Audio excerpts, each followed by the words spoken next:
ये हमारी सबकी जन्मभूमि है। जन्मभूमि की रक्षा करना, जन्मभूमि को पाक साफ पवित्र रखना, ये हमारा सबका कर्तव्य है। इस कर्तव्य को निभाना चाहिए। आज ये सब भूमि को गंदा कर रहे हैं।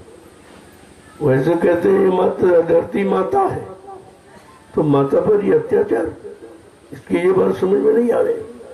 कितना अत्याचार हो रहा इस भारत माता पर, और फिर विजय बोली जा रही। ये देखो पहले इन बेशर्मों को कि उसकी गौरव गरिमा खत्म कर रहे हैं, मर्यादा खत्म कर रहे हैं। ये धरती खून से लथपथ हो रही है। ये मतलब इस पर इतने बुरे कर्म, इतना व्यभिचार, हत्या, ये सब हो रहा है, और कहते भारत माता की जय हो। ये जय है। इनको ये होश नहीं है कि जय कहने का मतलब क्या है। कौन सा तुमने सच्चा और अच्छा काम किया है जो जय की बात करते। इसलिए संत रविदास जी जो मीराबाई के गुरु थे, उन्होंने सैकड़ों साल पहले आए थे।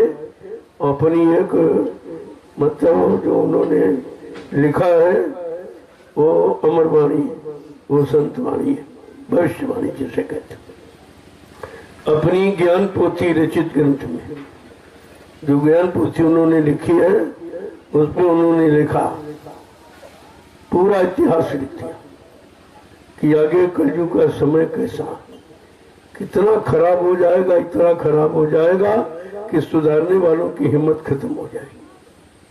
तब कहा कि एक अवतारी शक्ति, वो ऐसी शक्ति होगी जो कभी आई नहीं होगी। तो जरा सुन लीजिए, आपकी भी समझ में आ जाए। उन्होंने क्या कहा कि भारत में अवतारी होगा जो अति विस्मयकारी होगा, ज्ञानी और विज्ञानी होगा, वो अद्भुत सेनानी होगा। रविदास जी कह रहे हैं ऐसा सेनानी जो तीर तमंचा भाला बर्छी और बम नहीं चलाएगा। क्या करेगा? अपनी वैचारिक क्रांति के द्वारा हिंदुस्तान में सारे विश्व को बदल देगा, सारे विश्व को बदल देगा। ऐसी शक्ति भारत भूमि पर उन्होंने कहा, इशारा करके कि आएगी।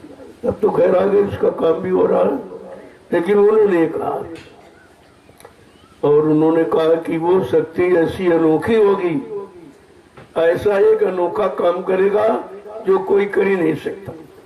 कौन सा काम? कि जीते जी कई बार मरेगा, जीते जी कई बार मरेगा और छंदम भेष में वो विचरेगा। ऐसा अनोखा भेष होगा, वो विचरण